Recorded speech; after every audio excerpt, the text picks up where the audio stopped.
अस्सलाम वालेकुम नाज़रीन, आप देख रहे हैं इंडियन न्यूज़ और मैं हूं आपका दोस्त और होस्ट कारी उमर वक़ास।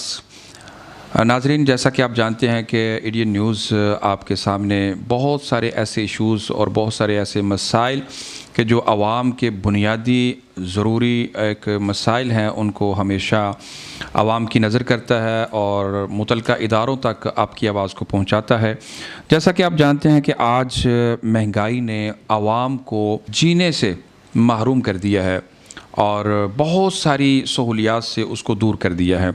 तो आज इसी हवाले से हमारे आज के प्रोग्राम मेरी गली मेरा मोहल्ला, मेरे मसाइल मेरी ज़रूरियात, कौन और कैसे इसका इदराक करेगा, इसका हल करेगा। हमारे इस प्रोग्राम में मेरे साथ मुअज़्ज़ज़ मेहमान मौजूद हैं जो सियासी भी हैं और मज़हबी भी हैं। दोनों तबकों को हमने आज अपने प्रोग्राम में लिया है। सियासी और समाजी खिदमात के हवाले से मेरे साथ मौजूद हैं मोहतरम वहीद मुराद चीमा जो बल्लोचक से तशरीफ़ लाते हैं और वो साबका यूनियन सोहवाला के काउंसलर भी हैं। आवाम के साथ उनका एक गहरा ताल्लुक़, गहरी जो हैं आवाम की उनसे एक उम्मीदें भी वाबस्ता हैं और बहुत सारे मामलात हैं। इसी तरह सोहवाला बल्लोचक से ही एक समाजी शख्सियत जो कि एक बहुत सारे गुरबा और मुस्तहिक लोगों के लिए दिन रात अपनी खिदमात को सर्फ कर रहे हैं, वो भी वहीद हैं। उनका नाम भी मौलवी वहीद है। मैं इन दोनों शख्सियात को आज के प्रोग्राम में दिल की अथाह गहराइयों से खुशामदीद कहता हूँ और आज हम इनसे जानेंगे और इनको आवाम के सामने जो है वो पेश करेंगे कि आप समाजी सियासी सारे काम कर रहे हैं तो आवाम को जिन मुश्किलात का सामना है उनका हल कौन करेगा। सबसे पहले वहीद चीमा साहब उनसे सवाल करूँगा। चीमा साहब कैसे हैं आप? जी अल्लाह का शुक्र, ठीक है, बहुत शुक्रिया आपका जनाब ने इनवाइट किया, कुछ टाइम दिया हमें अपने मौका पर। जी ये तो आपकी भी गोम मसरूफियात होती हैं। हम तो हर वक्त आपके लिए और आप जैसी शख्सियात के लिए और बिलखुसूस आवाम के लिए हाजिर होते हैं। अच्छा, मैं आपसे जानना चाहता हूँ कि आज के दौर में बढ़ती हुई महंगाई का एक डाउट और उसके साथ जो एक मौत का खौफ आवाम के ऊपर मुंडला रहा है और दिन ब दिन बढ़ता जा रहा है, आप इस हवाले से क्या कहना चाहेंगे? ज़िम्मेदार कौन है? बहुत शुक्रिया कारी साहब, तुसीं सानूं अपने ख्यालात का इजहार करने वास्ते टाइम दिता है। जिहड़ा जनाब ने सवाल किया है, अजकल का जिहड़ा टाइम चल रहा है, जो मसले मसाइल चल रहे हैं महंगाई के हवाले नाल, महंगाई वाकई जानलेवा है, ये कोई शक नहीं, कोई शुबा नहीं, कोई झूठा दफा नहीं किया जा सकता। लेकिन सानू ये देखना ये पेगा कि महंगाई की वजह की है।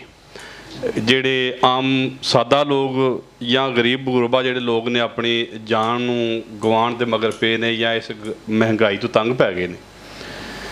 इसकी असल वजह यही है कि साडे मुल्क दे विच माफिया ताकतवर है। माफिया की वजह तो सानू ये सारा कुछ फेस करना पैंदा है। जिहड़ियां हो रही ने, हाँ सियासतदानां दा भी है ने, लेकिन मैं समझना जो ताजर बरादरी जो माफिया कर रही है ना, उन्होंने वेखण की जरूरत है। असल वजह जी है, असल मसला जोड़ा है, ये जोड़ा महंगाई का जोड़ा इन्नी लाजवाब अपना समझ तो बाहर महंगाई हो गई। खान साहब जो थे वो अच्छा खासा एक सेटअप लेके चल रहे थे और ख़ान साहब से लोगों ने बड़ी उम्मीदें वाबस्ता कर ली थी। वो कह रहे थे तब्दीली आ गई है और खाम खा उस हुकूमत को गिरा के और जनाब एक मखलूत हुकूमत बना के तो आपने पहाड़ तोड़ दिए। तो फिर मतलब कि आज कह रहे हैं कि माफिया, वो माफिया कौन है? सर ये जेड़े तुसी माशाल्लाह सीनियर हो, जनाब भी इस मामला हकायक नूं जानते हैं, लेकिन जनाब का सवाल जोड़ा वो कोई शक नहीं जनाब कर सकते हैं। लेकिन असल वजह जी है, खान साहब ने जेड़े मामला चलाए सन वो तो टैंपरेरी मामला IMF के नाल मुआहिदा कौन करके गया है, उन्होंने नाल शरायत तय कौन करके गया है। हाँ होएगा कोई मसला मसाइल अगर साड़ी हुकूमत भी 17 महीने रही है, होएगा ये भी मुस्लिम लीग नून, लेकिन कलियां दी नहीं सी, PDMC सारी जमातां नाल सन, कोई अकेले कोई फैसला नहीं कर सकते। कोई जी महंगाई अपना गल हो रही है अज तो 17 माह पहले अकेले तो खान साहब जो कहते हैं मैं वज़ीर-ए-आज़म वो अकेला था, वो भी फैसला नहीं कर सकते थे। नहीं सर, उदों ये दसो कि जमात खान साहब को बच गई सी? कोई ऐसा कोई लीडर कोई कारकुन जिहड़ा खान साहब की रुडार च नहीं सी, जिहड़ा फलाने नूं तुन देंगा फलाने नूं वाड़ देंगा। ਇਸ ਵਾਸਤੇ ਸਿਆਸਤ ਦੇ ਵਿੱਚ ਹਰਫਿਆ ਆਖਰ ਨਹੀਂ, ਇਕੱਠਿਆਂ ਮਿਲ ਬੈਠ ਕੇ ਮਾੜੇ ਦਾ, ਗਰੀਬ ਦਾ, ਆਮ ਵੋਟਰ ਸਪੋਰਟਰ ਦਾ, ਆਪਣੀ ਆਵਾਮ ਦਾ, ਮੁਲਕ ਦਾ ਸੋਚਣਾ ਚਾਹੀਦਾ। लेकिन ये जितनी भी मखलूत हुकूमत सी ते ताजर बरादरी भी, अगर अज शुगर मिलों नूं देखा जाए तो मियाँ बरादरान टॉप 10, मतलब कि उनकी मिलें ज़्यादा हैं। उसके बाद जहांगीर तरीन साहब हैं, उनके बाद पीपल्स पार्टी, हिना रबानी, ये मतलब कि जो यही लोग हैं। और आज चीनी, आटा, घी, यही बुनियादी ज़रूरियात इंसान की, जिससे लोग ख़ुदकशियाँ कर रहे हैं, मौत के मुँह में जा रहे हैं, हराम मौत ले रहे हैं। तो आप क्या कहना चाहेंगे कि इनको अपनी आवाम का सोचना चाहिए या नहीं सोचना चाहिए? सर, जनाब ने जो सवाल किया चीनी के बारे, अगर देखा जाए तो अपना मियाँ बरादरान दियां कितनियां मिलां, एक या दो या त्रै ने जी जी जो चल रही हैं सर। मैं दर्जनों, मैंने तो सुनी है उनकी दर्जनों मिले हैं। कभी इस तरह भी होया है कि जो बंदे की अपनी चलती हो, अपनी हुकूमत हो, उदों चीनी लो रेट से देवे, जो हुकूमत चली गई है तो फिर वो आवाम के नाल जुल्म कर सकता है। हुण तो निगरान सैटअप जी जी निगरान सैटअप दे विच अगर जे देखा जाए तो जी ये सूरत हाल चलती है पई, निगरान हुकूमत को देखना चाहिए कौन कर रहा है। जे अगर मियाँ बरादरान की सारी चीनी सी या सारा कुछ उन्होंने दा सी तो अपने 17 माह दे विच क्यों नहीं उन्होंने वधाया? अच्छा, मैं ये पूछना चाहना भाई साहब, तुसीं मैनूं ये दसो कि इस महंगाई दे टनोर दे अंदर, जिहदे अंदर बिजली दा बिल, जिहदे अंदर पानी, जिहदे अंदर इंटरनेट, मोबाइल, खाना पीना इंसान दी पहुँच तो बहुत दूर हो चुका है, वो अपनी ਜ਼ਰੂਰੀਅਤ पूरी करे या कोई ਉਹਦੇ शौक एज ए इंसानियत ਹੁੰਦੇ ਨੇ कि मैं अपने बच्चों ਨੂੰ ਪੜਾਵਾਂ, अपने ख्वाब पूरे करा, मतलब कि मैं कोई घर, कोई दुकान, कोई मकान, वो शौक पूरे करे या ਜ਼ਰੂਰੀਅਤ ज़िंदगी पूरी करे? तो ਉਹਦਾ ਹੱਲ ਕੀ, किस तरह कर सकਦਾ? ਸਰ, ਜਿਹੜੇ ਹਾਲਾਤ ਚੱਲ ਰਹੇ ਨੇ ਇਹਦੇ ਵਿੱਚ ਸ਼ੌਕ ਜਿਹੜੇ ਨੇ ਉਹ ਤਾਂ ਸਮਝ ਲਓ ਕਿ ਤੁਸੀਂ ਸੋਚ ਵੀ ਨਹੀਂ ਸਕਦੇ। ਸ਼ੌਕ ਸੋਚਣਾ ਵੀ ਗੁਨਾਹ ਹੋ ਗਿਆ, ਖੁਆਇਸ਼ ਕਰਨਾ ਵੀ ਗੁਨਾਹ ਹੋ ਗਿਆ। ਸਿਰਫ ਤੁਸੀਂ ਉਹ ਮਾਮਲਾਤ ਕਰ ਸਕਦੇ ਹੋ ਜਿਹਦੇ ਦੇ ਨਾਲ ਤੁਹਾਡਾ ਗੁਜ਼ਰ ਬਸਰ, ਮਿਸਾਲ ਦੇ ਤੌਰ 'ਤੇ ਖਾਣਾ ਪੀਣਾ, ਖੁਸ਼ੀ ਗਮੀ, ਇਹ ਮਹਦੂਦ ਚੀਜ਼ਾਂ ਕਰ ਸਕਦੇ ਹੋ ਜਿਸ ਤਰ੍ਹਾਂ ਦੇ ਹਾਲਾਤ ਹੋ ਗਏ ਨੇ। ਲੇਕਿਨ ਸਾਨੂੰ ਦੇਖਣਾ ਇਹ ਪਏਗਾ ਕਿ ਇਹਦੀ ਵਜ੍ਹਾ ਕੀ ਹੈ, ਬੁਨਿਆਦ ਕੀ ਹੈ, ਕਸੂਰ ਕਿਹਦਾ ਹੈ। ਸਾਡੇ ਮੁਲਕ ਦੇ ਵਿੱਚ ਮਾਫੀਆ ਤਾਕਤਵਰ ਹੈ। ਤੁਸੀਂ ਦੇਖ ਲਓ, ਸਰਕਾਰ ਪੈਟਰੋਲ ਵਧਾਉਣਾ ਚਾਹੁੰਦੀ ਹੈ 15 ਦਿਨ ਬਾਅਦ, 15 ਦਿਨ ਤੋਂ ਇੱਕ ਹਫ਼ਤਾ ਪਹਿਲਾਂ ਸ਼ੁਰੂ ਹੋ ਜਾਂਦਾ, ਪੰਪਾਂ ਦੇ ਤੇਲ ਖਤਮ ਹੋ ਜਾਂਦਾ। ਮੈਂ ਇੱਕ ਮਿਸਾਲ ਦਿੰਦਾ, पंप तो तेल खत्म हो गया जी।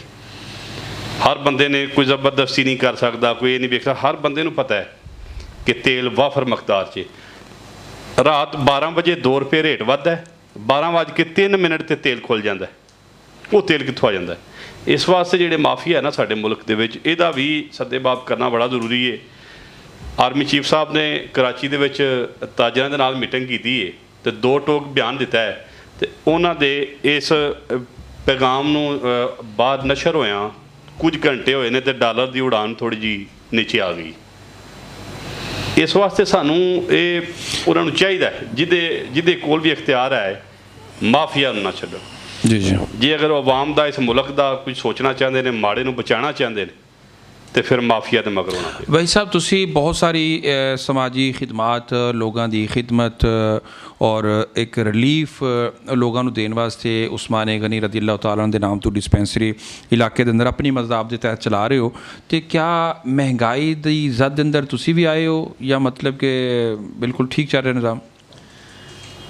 बिस्मिल्लाहिर्रहमानिर्रहीम। ये किवें हो सकता है कि आम हर जगह महंगाई होए तो साढ़े ते महंगाई का असर ना होए? साढ़े भी वर्कर ने, काम करने वाले तराहते ने, तो उन्होंने भी काफ़ी मुश्किलात है, तो काफ़ी ज़्यादा साढ़े भी खराजात ने। जी जी, यानी कि मेडिसन, डॉक्टर्स और इसी तरह मतलब कि हर चीज़ जिहड़ा है वो कह लो ओदी हर चीज़ अंदर इजाफा होता जा रहा है, तो वो तुसी किवें फिर उन्होंने मतलब कि लैवल बराबर मतलब कि मैनेज किस तरह कर रहे हो? ਇਹਦੇ ਲਈ ਸਾਡੇ ਦੋਸਤ ਨੇ, ਅਰਸ਼ਾਦ ਭੱਟ ਸਾਹਿਬ ਨੇ, ਅਜ਼ੀਮ ਭੱਟ ਸਾਹਿਬ ਨੇ, ਚੌਧਰੀ ਹਸਨੈਨ ਚੀਮਾ ਸਾਹਿਬ ਨੇ, ਅਸੀਂ ਦੋਸਤ ਹਜ਼ਰਾਤ ਜਿਹੜੇ ਇਹਨੂੰ ਵੇਖਦੇ ਹਾਂ, ਅਤੇ ਕੁਝ ਆਪਣੇ ਕੋਲ ਵੀ ਲਗਾ ਲਓ ਮਿਹਨਤ ਦਿਨ ਰਾਤ, ਲੇਕਿਨ ਕਾਫੀ ਜ਼ਿਆਦਾ ਖਰਚ ਨੇ। ਸਭ ਤੋਂ ਵੱਡਾ ਸਹੂਲਤ ਕੀ ਹੈ ਕਿ ਇੱਕ ਸ਼ਹਿਰ ਦੇ ਡਾਕਟਰ ਲਿਆ ਕੇ ਤੁਸੀਂ ਪਿੰਡਾਂ 'ਚ ਬਿਠਾਏ ਨੇ, ਸਭ ਤੋਂ ਵੱਡੀ ਇਹ ਸਹੂਲਤ ਹੈ। ਹੁਣ ਅਸੀਂ ਆਪਣੇ ਕੋਲ ਸਮਝੋ ਕੋਈ ਇੱਕ ਬਹੁਤ ਜ਼ਿਆਦਾ ਖਰਚਾ ਲਾ ਕੇ ਤੇ ਇਹਨਾਂ ਦੀ ਆਵਾਮ ਵਾਸਤੇ ਤੇ ਕਮ ਫੀਸ ਦੇ ਵਿੱਚ ਆਵਾਮ ਨੂੰ ਤੁਸੀਂ ਕਮ ਫੀਸ ਦੇ ਅੰਦਰ ਕੀ ਸਹੂਲੀਅਤ ਦੇ ਰਹੇ ਹੋ ਉੱਥੇ ਆਪਣੀ ਡਿਸਪੈਂਸਰੀ ਦੇ ਅੰਦਰ?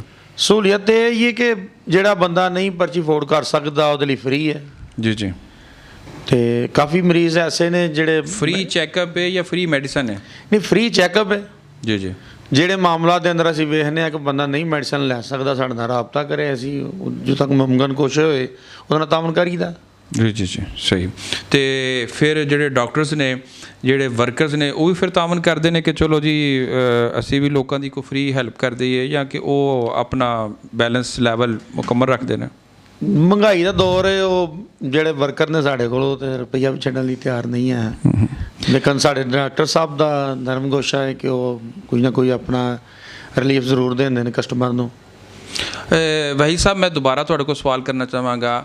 ਅਸੀਂ ਹੀ ਵਰਕਰ, ਅਸੀਂ ਹੀ ਆਨਰ, ਅਸੀਂ ਹੀ ਜ਼ਰੂਰਤਮੰਦ, ਔਰ ਅਸੀਂ ਇੱਕ ਦੂਸਰੇ ਨੂੰ ਮਾफ़ ਕਿਉਂ ਨਹੀਂ ਕਰਦੇ? ਇੱਕ ਦੂਸਰੇ ਦੀ ਚਮੜੀ, ਕੋਈ ਰੇਹੜੀ ਵਾਲਾ ਉਹ ਮਾफ़ ਕਰਨ ਵਾਸਤੇ ਤਿਆਰ ਨਹੀਂ, ਕੋਈ ਦੁਕਾਨਦਾਰ ਹੈ, ਕੋਈ ਰਿਕਸ਼ੇ ਵਾਲਾ ਹੈ, ਕੋਈ ਗੱਡੀ ਵਾਲਾ ਹੈ, ਕੋਈ ਪੈਟਰੋਲ ਪੰਪ ਵਾਲਾ ਹੈ, ਜਿਹੜਾ ਜਿੱਥੇ ਬੈਠਾ ਉਹ ਇੱਕ ਮਤਲਬ ਕਿ ਆਪਣੇ ਆਪ ਨੂੰ ਕਹਿਣਾ ਤਾਂ ਨਹੀਂ ਚਾਹੀਦਾ ਖੁਦਾ ਬਣਾ ਕੇ ਬੈਠਾ, ਔਰ ਮਤਲਬ ਕਿ ਬਸ ਆਪਣੀ ਹਕੂਮਤ, ਆਪਣਾ ਕਾਨੂੰਨ, ਆਪਣਾ ਨਿਜ਼ਾਮ। ਇਹ ਮਤਲਬ ਕਿਵੇਂ ਨਿਜ਼ਾਮ ਠੀਕ ਹੋਏਗਾ? ਹਾਲਾਤ ਦੇ ਮੁਤਾਬਕ ਬੜਾ ਆਲੀਸ਼ਾਨ ਸਵਾਲ ਕੀਤਾ ਤੁਸੀਂ। ਇੱਕ ਰੇਹੜੀ ਵਾਲੇ ਦੀ ਗੱਲ ਕਰ ਲੈਂਦੇ ਹਾਂ, ਉਹ ਵੀ ਸਾਡੇ ਵਿੱਚੋਂ ਹੀ ਨੇ, ਸਾਡੇ ਭਾਈ ਨੇ, ਬਜ਼ੁਰਗ ਨੇ, ਚਾਚਾ, ਕੋਈ ਤਾਇਆ, ਕੋਈ ਭਾਈ, ਕੁਝ ਵੀ ਲੱਗਦਾ। ਬਿਲਕੁਲ ਬਿਲਕੁਲ। ਤੁਸੀਂ ਕੋਈ ਉਹ ਲਾ ਲਓ, ਉਹ ਖਰਬੂਜ਼ਾ ਲੈ ਕੇ ਖੜਾ ਹੈ, ਉਹ ਜਾਪਾਨੀ ਫਲ ਲੈ ਕੇ ਖੜਾ ਹੈ, ਉਹ ਅੰਬ ਲੈ, ਕੋਈ ਚੀਜ਼ ਵੀ ਲੈ ਕੇ, ਉਹ ਤੁਸੀਂ ਉਹਦੇ ਕੋਲ ਲੈ ਲਵੋ, ਚੀਜ਼ ਪੁੱਛ ਲਵੋ, ਉਹ ਕਹੇਗਾ ਯਾਰ ਮੈਂ 300 ਰੁਪਏ ਕਿਲੋ ਦੇਣੀ ਹੈ। ਤੁਸੀਂ ਉਹਨੂੰ ਬੇਸ਼ੱਕ ਕਹਿ ਲਵੋ ਕਿ ਚਾਚਾ ਜੀ ਤੁਹਾਡੇ ਤੋਂ 1 ਕਿਲੋਮੀਟਰ ਪਿੱਛੇ ਨਹੀਂ, ਉਹਦਾ ਇੱਕ ਮਖਸੂਸ ਅੰਦਾਜ਼ ਵੀ ਹੋਏਗਾ ਕਿ ਚੀਮਾ ਸਾਹਿਬ ਤੁਹਾਡੇ ਵਾਸਤੇ 300 ਰੁਪਏ, ਤੁਹਾਡੇ ਵਾਸਤੇ 300 ਰੁਪਏ, ਤੇ ਦੂਸਰਾ ਨੇ ਕਹਿਣਾ, ਤੁਸੀਂ ਉਹਨੂੰ ਲੱਖ ਕਹਿ ਲਓ ਕਿ ਯਾਰ ਮੈਂ ਸਵੇਰ ਲੈ ਕੇ ਗਿਆ ਉਹ ਫਲਾਣਾ ਜਿਹੜਾ ਤੇਰਾ ਜਾਣਨ ਵਾਲਾ, ਜਾਂ 10 ਕਦਮ ਪਿੱਛੇ ਉਹ ਫਲਾਣੇ ਨੇ ਤੇ ਮੈਨੂੰ 270 ਰੁਪਏ ਦਿੱਤੇ। ਉਹ ਆਂਦਾ ਅੱਲਾ ਦੇ ਉਹ ਬੰਦੇ ਹੁਣ ਤੇ ਘੰਟੇ ਘੰਟੇ ਮਹਿੰਗਾਈ। ਹਰ ਬੰਦੇ ਨੇ ਆਪਣੀ ਨਾ ਮਹਿੰਗਾਈ ਦਾ ਹੀ ਰੱਖਿਆ। ਇੱਕ ਚੀਜ਼ ਤੁਹਾਨੂੰ ਪਾਕਿਸਤਾਨ ਦੇ ਵਿੱਚ ਕੀ ਇੱਕ ਤਹਿਸੀਲ ਦੇ ਵਿੱਚ, ਇੱਕ ਬਾਜ਼ਾਰ ਦੇ ਵਿੱਚ ਇੱਕ ਚੀਜ਼ ਦੇ 10 ਰੇਟ ਮਿਲਣਗੇ। ਇਹਦਾ ਜ਼ਿੰਮੇਦਾਰ ਕੌਣ ਹੈ ਸਰ? ਇਹਦਾ ਜ਼ਿੰਮੇਦਾਰ ਅਗਰ ਜੇ ਅਸੀਂ ਵੇਖੋ, ਇੰਤਜ਼ਾਮੀਆਂ ਵੀ ਕਰਦੀ ਹੈ, ਕੁਝ ਆਪਣਾ ਵਰਕ ਕਰਦੀ ਹੈ, ਲੇਕਿਨ ਤੁਸੀਂ ਅਕਸਰ ਵੇਖ ਲਓ ਮੋਬਾਈਲ ਦਾ ਦੌਰ ਹੈ, ਜੇ ਇੰਤਜ਼ਾਮੀਆਂ ਆਪਣੀ ਹਰਕਤ ਦੇ ਵਿੱਚ ਆਉਂਦੀ ਹੈ ਤੇ ਜ਼ਾਹਿਰ ਹੈ ਜਿਹੜੇ ਲੋਕਾਂ ਨੇ ਕੋਈ ਚੀਜ਼ ਸੇਲ ਕਰਦੇ ਨੇ ਉਹਨਾਂ ਨੇ ਪੁੱਛਣਾ ਹੈ। ਉਹ ਰੇਹੜੀ ਵਾਲਾ ਹੈ, ਉਹ ਗਰੀਬ ਹੈ, ਗੁਰਬਾ ਦੁਕਾਨਦਾਰ ਹੈ ਜਿਹਨੇ ਤਜਾਵਜ਼ਾਤ ਕੀਤੀਆਂ ਨੇ।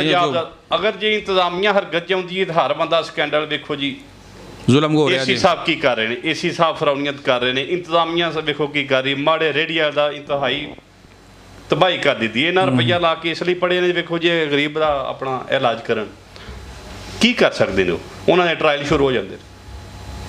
ਇੰਤਜ਼ਾਮੀਆਂ ਨੂੰ ਵੀ ਟਾਈਮ ਦੇਣਾ ਚਾਹੀਦਾ ਕਿ ਇਸ ਮਾਮਲੇ ਦੇ ਆਵਾਮ ਨੂੰ ਵੀ ਚਾਹੀਦਾ ਕਿ ਥੋੜ੍ਹਾ ਜਿਹਾ ਇਹਨਾਂ ਨੂੰ ਮੌਕਾ ਦੇਵੇ।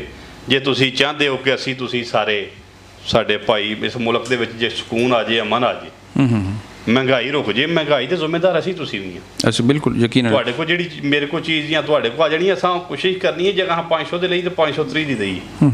ਅੱਛਾ, ਤੁਸੀਂ ਕੀ ਸਮਝਦੇ ਹੋ ਕਿ ਅਗਰ ਅਸੀਂ ਮੁਸਤਕਬਲ ਬੁਨਿਆਦਾਂ 'ਤੇ ਦੇਖੀਏ ਤੇ ਮਹਿੰਗਾਈ ਦਾ ਹੱਲ, ਬਿਜਲੀ, ਪਾਣੀ, ਜਿਹੜੀ ਸਾਡੀ ਬੁਨਿਆਦੀ ਇੱਕ ਜ਼ਰੂਰੀਆਤ ਨੇ, ਇਹਦਾ ਹੱਲ ਇਲੈਕਸ਼ਨ ਹੈ ਜਾਂ ਕਿ ਸਿਲੈਕਸ਼ਨ ਹੈ? ਸਰ ਸਿਲੈਕਸ਼ਨ ਨਾਲ ਤੇ ਨਿਜ਼ਾਮ ਨਹੀਂ ਚੱਲਣਾ। ਸਿਲੈਕਸ਼ਨ ਅੱਗੇ ਵੀ ਹੋਈ ਸੀ ਤੇ ਅਸਾਂ ਭੁਗਤੀ। ਇਹ ਇੱਕ ਵਾਰੀ ਹੋਈ ਹੈ ਜਾਂ ਕਿ ਕਈ ਇੱਕ ਵਾਰੀ ਹੋਈ ਹੈ? ਸਰ ਅਸੀਂ ਬਿਲਕੁਲ ਬਾਰਡਰ ਤੇ ਹਾਂ। ਜੀ ਜੀ, ਨਾਲ ਹੀ ਬਾਰਡਰ ਹੈ। ਜੀ ਜੀ। ਤੇ ਜਿਹੜੀ ਗੱਲ ਅਸੀਂ ਆਪਣਾ ਕਿ ਪਾਕ ਆਰਮੀ ਕਿਹਦੇ ਵਾਸਤੇ ਵੇ? ਸਾਡੇ ਵਾਸਤੇ ਲੱਗੀ ਹੈ। ਸਾਰੇ ਲੋਕ ਇੱਕੋ ਜਿਹੇ ਨਹੀਂ ਹੁੰਦੇ। ਪਾਕ ਆਰਮੀ ਇਸ ਮੁਲਕ ਨੂੰ ਹਮੇਸ਼ਾ ਸਭ ਨੂੰ ਉਹਨਾਂ ਹੀ ਆਉਂਦਾ, ਸਭ ਦਾ ਉਹਨਾਂ ਹੀ ਕੀਤਾ। ਖਾਨ ਸਾਹਿਬ ਵੀ ਆਏ ਨੇ, ਸਿਲੈਕਟਡ ਸਨ, ਆਏ ਨੇ। ਉਹਨਾਂ ਨੇ ਇੰਜ ਵੀ ਕਦੀ ਹੋਇਆ ਮੁਲਕ ਦੇ ਵਿੱਚ ਕਿ ਤੁਸੀਂ ਇੱਕ ਮਹੱਲੇ ਦੀ ਗੱਲ ਕਰ ਲਓ, ਕਦੀ ਕਿਸੇ ਨੂੰ ਨਾਲ ਲੈ ਕੇ ਨਾ ਚੱਲੀਏ ਤਾਂ ਨਿਜ਼ਾਮ ਨਹੀਂ ਚੱਲਦਾ। ਨਹੀਂ ਚੱਲਦਾ। ਜਨਾਬ ਨੇ ਕਿਹਾ ਇਹਨੂੰ ਤੁੰਨ ਦਿਓ, ਇਹਨੂੰ ਕੱਢ ਦਿਓ, ਇਹਨੂੰ ਵਾੜ ਦਿਓ, ਇਹਨੂੰ ਫੜ ਦਿਓ, ਇਹਨੂੰ ਅੰਦਰ ਮਾਰ ਦਿਓ। ਇਸ ਤਰ੍ਹਾਂ ਨਿਜ਼ਾਮ ਮੁਲਕ ਦੇ ਨਹੀਂ ਚੱਲਦੇ। ਖਾਨ ਸਾਹਿਬ ਵਾਸਤੇ ਮੁਲਕ ਜਿਹੜਾ ਉਹਨਾਂ ਵਾਸਤੇ ਸਮਝ, ਉਹਨਾਂ ਦੀ ਸਮਝ ਤੋਂ ਬਾਹਰ ਹੈ ਕਿ ਮੁਲਕ ਕਿੰਝ ਚਲਾਈ ਦੇ। ਤੇ ਅੱਲਾਹ ਤਾਲਾ ਕੋ ਅੱਗੋਂ ਮਿਹਰਬਾਨੀ ਕਰੇ, ਕਰਮਵਾਜੀ ਕਰੇ। ਨਹੀਂ, ਜੇ ਅਗਰ ਖਾਨ ਸਾਹਿਬ ਨੂੰ ਉਹਨਾਂ ਨੇ ਲਿਆਂਦਾ ਸੀ, ਮਤਲਬ ਕਿ ਤੁਸੀਂ ਆਰਮੀ ਨੂੰ ਕਹਿ ਰਹੇ ਹੋ, ਇਲਜ਼ਾਮ ਲਗਾ ਰਹੇ ਹੋ, ਤੇ ਫਿਰ ਭੇਜਿਆ ਵੀ ਆਰਮੀ ਨੇ ਹੀ ਹੈ ਨਾ? ਸਰ ਭੇਜਿਆ ਤਾਂ ਗਿਆ ਆਪਣੇ ਮਾਮਲਾਤਾਂ ਤੋਂ। ਜੀ ਜੀ ਵੇਖੋ ਜੀ ਜਦੋਂ ਤੇ ਆਇਆ ਵੀ ਤੇ ਆਪਣੇ ਮਾਮਲਾ ਤੁਸੀਂ ਨਾ ਆਪਣਾ ਇਲੈਕਸ਼ਨ ਲੜ ਕੇ ਆਇਆ ਸੀ, ਕਰੋੜਾਂ ਵੋਟ ਲੈ ਕੇ ਆਇਆ ਸੀ ਸਰ ਉਹ ਇਲੈਕਸ਼ਨ ਜਿਹੜਾ ਹੋਇਆ ਉਹ ਤੁਹਾਨੂੰ ਵੀ ਪਤਾ ਹੈ, ਮੈਨੂੰ ਵੀ ਪਤਾ ਜਿਹੜਾ ਇਲੈਕਸ਼ਨ ਉਹਨਾਂ ਦਾ ਹੋਇਆ ਉਹ ਸਾਰਾ ਚੀਫ ਇਲੈਕਸ਼ਨ ਕਮਿਸ਼ਨ ਨੂੰ ਪਤਾ ਹੋਏਗਾ ਜੀ। ਲੇਕਿਨ ਫਿਰ ਵੀ ਹਾਂ ਆਪੋਜੀਸ਼ਨ ਨੇ ਟਾਈਮ ਦਿੱਤਾ ਇਹਨੂੰ, ਅਕੇਲਾ ਉਹਨੇ ਹਰ ਤਰੀਕੇ ਨਾਲ ਹਰ ਮਾਮਲਾਤ ਕੀਤਾ ਕਰਾਇਆ, ਕਿਸੇ ਨੇ ਨਹੀਂ ਰੋਕਿਆ, ਕੁਝ ਨਹੀਂ ਕਿਹਾ ਕਿਸੇ। ਲੇਕਿਨ ਉਸ ਦੇ ਬਾਵਜੂਦ ਵੀ ਵੇਖੋ ਤੁਸੀਂ ਕਿ ਸੂਰਤ ਹਾਲ ਹੈ ਕਿ ਉਹਨਾਂ ਜਨਾਬ ਨੇ ਕੋਈ ਡਿਲੀਵਰ ਨਹੀਂ ਕੀਤਾ, ਕੋਈ ਕਾਨੂੰਨ ਪਾਸ ਨਹੀਂ, ਕੋਈ ਮੁਲਕ ਦੇ ਵਾਸਤੇ ਨਹੀਂ। ਮਹਿੰਗਾਈ ਟੈਂਪਰੇਰੀ ਆਰਜ਼ੀ ਰੋਕ ਕੇ ਰੱਖੀ, ਹਰ ਚੀਜ਼ ਮਸਨੂਈ। IMF ਦੇ ਨਾਲ ਮੁਆਹਦਾ ਕੀਤਾ ਸੀ ਜਨਾਬ ਨੇ, ਕੀਤਾ ਸੀ ਨਾ, ਅੱਗੋਂ ਫਿਰ ਉਹ 'ਤੇ ਕੰਪਰੋਮਾਈਜ਼ ਕਰਨਾ ਸੀ। ਇੱਕ ਮੁਲਕੀ ਲੈਵਲ 'ਤੇ ਮਾਮਲਾ ਸਾਨੂੰ ਉਹਨੂੰ ਡਿਸਕਸ ਕਰਨਾ ਸੀ, ਉਹਨੂੰ ਫੇਸ ਕਰਨਾ ਸੀ। ਕਿਹਦਾ ਦਿਲ ਕਰਦਾ ਕਿ ਆਰਜ਼ੀ ਹਕੂਮਤ ਮਿਲੇ ਕੋਈ 10-15 ਦਿਨ ਮਹੀਨਾ 4, ਤੇ ਉਹ ਆਵਾਮ ਦੇ ਉੱਤੇ ਕੱਲ੍ਹ ਨੂੰ ਉਹ ਸਿਆਸੀ ਲੋਕ ਤੇ ਨਹੀਂ ਕਰਦੇ। ਕਿਆ PDM ਜਿੱਡੀ ਵੀ ਆਪਣਾ ਇਹਨਾਂ ਸਿਆਸਤ ਨਹੀਂ ਕਰਨੀ?